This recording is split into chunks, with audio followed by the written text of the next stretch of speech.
Hello everyone, I'm Monica Chahar. I have cleared DBT JRF 2023 category 1. I scored 231 marks in DBT JRF exam. I have also completed my masters in botany last month from University of Delhi. I'm here to share my strategy for DBT JRF 2023. मेरा जो base preparation था that was CSIR net only. मैंने DBT के लिए कुछ भी अलग से प्रिपेयर नहीं किया था. जो मैं नेट के लिए पढ़ रही थी उसी के बेसिस पे मैं गई थी. इसके अलावा कुछ पेपर्स ज़रूर देख लिए थे. पेपर से पहले DBT एग्ज़ाम से पहले मैंने कुछ पेपर सॉल्व किए थे. तो नेट का भी ऐसे होता था कि जो भी नेट का सिलेबस है या फिर जो मैंने MSc में पढ़ा है वो मैंने बहुत संभाल के रखा था. जो भी मेरे मतलब सेमेस्टर में जैसे जैसे जो भी सब्जेक्ट्स आते थे मैं उनको उसी टाइम पे कोशिश करती थी कि एंट्रेंसेस के क्वेश्चंस भी मैं उसी टाइम देख लूँ. जैसे सेल बायोलॉजी, प्रोटीन्स, RDT, मोल बायो, बहुत कुछ MSc के सिलेबस में हमारा होता है जो नेट से ओवरलैप करता है. सारा तो नहीं लेकिन काफ़ी पार्ट ओवरलैप करता है. तो वहीं से अगर हम अपना एंट्रेंस का भी पढ़ते चले तो काफ़ी हेल्प होती है लास्ट में सिलेबस कंप्लीट करने में. तो मेरा एम यही था बेसिकली कि मुझे MSc के बाद नहीं बैठना है इन एग्ज़ाम्स को क्लियर करने के लिए. तो बस एग्ज़ाम्स क्लियर हो जाएं MSc के साथ ही. तो सेमेस्टर 4 जब मेरा चल रहा था in between my practical exams, ये DBT JRF का एग्ज़ाम था और ये क्लियर हो गया है मेरा. तो मेरा तो यही था कि जो भी MSc का सिलेबस है उसी को बेस मान के और CSIR नेट का जो सिलेबस है उसको बेस मान के प्लस DBT के मैंने बस DBT के लिए ख़ास चीज़ मैंने ये की थी कि DBT के पेपर्स मैंने सोल्व किए थे. तो 10-12 पेपर आपको जितने मिल जाएं DBT के प्रीवियस ईयर पेपर उसी को अपना बेस मान करके पढ़ाई कर लें. रिवर्स गियर में बेसिकली पढ़ाई कर सकते हैं हम कि पहले पेपर देख लिए और फिर क्वेश्चंस के अराउंड पढ़ लिया. अब जब हम DBT के पेपर देखते हैं तो DBT का सिलेबस बहुत बड़ा है. देख के डर लग जाता है इंसान को कि ये पेपर मेरे से नहीं होने वाला. मुझे भी ऐसा ही लगा था. लेकिन फिर मैंने जो मुझे आता था उससे रिलेटेड मैंने सिर्फ वही क्वेश्चन सोल्व किए. मैंने एक पेपर देखा 150 में से कितने अगर मैं 50 निकाल पा रही हूँ तो दैट्स ओके ना. मुझे 150 के 150 क्वेश्चंस आते हों ये किसने कहा. उन्होंने इतनी सारी चॉइसेस इसलिए ही दी है कि आपके जो स्ट्रॉन्ग पॉइंट्स आप उनको प्रिपेयर करो या फिर जो मोस्ट रिपीटेड है आप उनको प्रिपेयर कर लो. तो मैंने तो यही किया था. जो भी मेरा नेट सिलेबस में प्रिपेयर कर रही थी उसी को पढ़ा. बस उससे रिलेटेड DBT के क्वेश्चन सोल्व कर लिए. और सेक्शन A में तो हम जितना कर सकते हैं उतना ही सही है. जितना आता हो उतना करना चाहिए. अब DBT के लिए एक ख़ास बात ये है कि इसकी कट ऑफ बहुत हाई गई है. 221 कट ऑफ गई है विच वॉज अराउंड 70% मार्क्स, 70+%. तो 70+% with a paper which have 1/3 negative marking. तो ये काफ़ी हाई है. मतलब एक्यूरेसी हमारी बहुत ज़्यादा होनी चाहिए. हम एक्यूरेसी के साथ कॉम्प्रोमाइज़ नहीं कर सकते इस एग्ज़ाम में. तो मेन चीज़ ये है कि DBT जो भी क्वेश्चंस पूछता है वो डीप में नहीं होते. वो काफ़ी वाइड होते हैं. बहुत सारे मतलब सरफेस लेवल पे चीज़ें पूछी जाती हैं. तो जब भी आप प्रिपेयर कर रहे हो ना एग्ज़ाम से थोड़े दिन पहले, जैसे 15-20 दिन पहले या फिर 1 महीना पहले गुड इनफ होता है. अगर आप CSIR के लिए पढ़ रहे हैं और DBT मोड में स्विच होना है तो 1 month is sufficient I guess.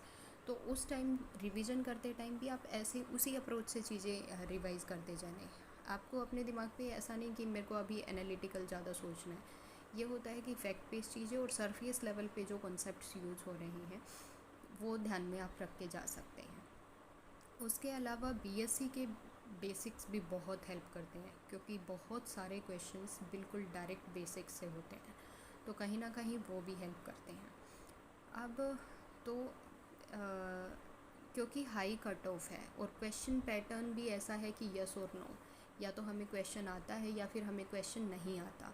तो नेगेटिव मार्किंग को अवॉइड करें क्योंकि नेगेटिव मार्किंग का स्कोप ऐसे क्वेश्चंस में होता है जहाँ हमें काफ़ी सोचना होता है, काफ़ी एनालिसिस के साथ देना होता है। एक तो रिपीटेड पेपर आता है, ऊपर से येस और नो टाइप, और बिल्कुल सरफेस लेवल क्वेश्चन देखते ही हमें ऐसा हो जाता है ये मुझे आता है, ये नहीं आता तो छोड़ दो। ज़बरदस्ती करने की ज़रूरत नहीं है, क्योंकि 1/3 नेगेटिव मार्किंग बहुत होती है।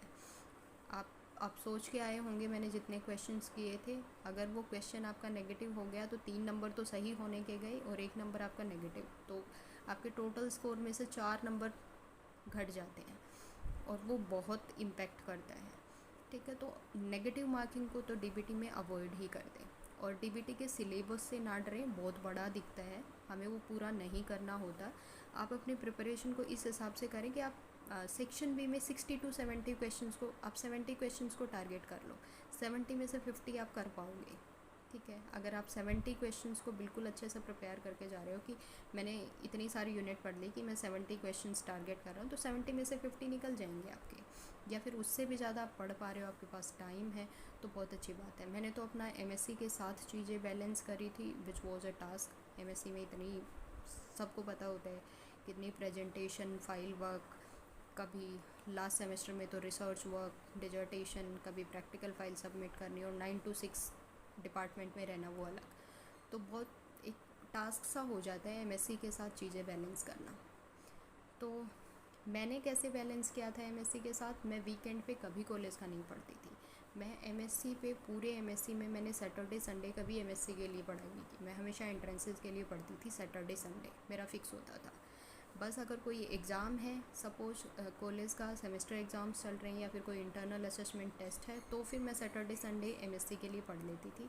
अदरवाइज़ मेरा अप्रोच यही होता था कि सैटरडे संडे फुल एंट्रेंस को देना है, बाकी टाइम जो कर रहे हैं ठीक है, सैटरडे संडे एंट्रेंस के लिए आप किसी भी तरीके से जैसे आपको कन्वीनियंट लगे, जो भी एमएससी अपीयरिंग है वो कर सकते हैं। और ये एग्ज़ाम्स एमएससी के साथ निकल सकते हैं, बाकायदा आप अपनी एमएससी को सीरियसली लें, क्योंकि एमएससी में रेगुलर रहना भी बहुत ज़रूरी होता है। वहाँ पे हमें काफ़ी हमारी observation skills, visualisation skills, concept को सोचना, डाइवर्सिटी क्या है लाइफ साइंसेस में, हम बहुत कुछ सीखते हैं। तो हम एमएससी के साथ कॉम्प्रोमाइज़ नहीं कर सकते, बस हमें मैनेज करना सीखना चाहिए कि एमएससी के साथ मैं कैसे बैलेंस कर सकता हूँ। चाहे आप शाम में आके पढ़े, चाहे अर्ली मॉर्निंग आके पढ़े, चाहे लेट नाइट पढ़े, चाहे वीकेंड्स पे पढ़े, जैसे भी आपको कंफर्टेबल लगे, आप अपना टाइम थोड़ा सा फिक्स कर लीजिए कि ठीक है वीक में इतना टाइम मुझे एंट्रेंस के लिए देना है। उससे थोड़ा चीज़ें बैलेंस रह जाती हैं और थोड़ा कॉन्फिडेंस भी रहता है कि ठीक है शायद हो जाए।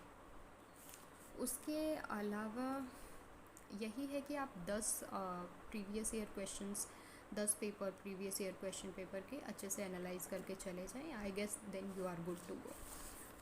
उसके अलावा अगर आपको कोई भी डाउट्स हों तो आप कमेंट सेक्शन में पूछ सकते हैं। और इस चैनल के साथ, दैट इज़ स्टडी विद पूजा मित्तल, मैं एसोसिएटेड रहूँगी आगे से। तो आपको कोई भी डाउट्स हों तो आप पूछ सकते हो। बाकी all the best to all of you and thank you.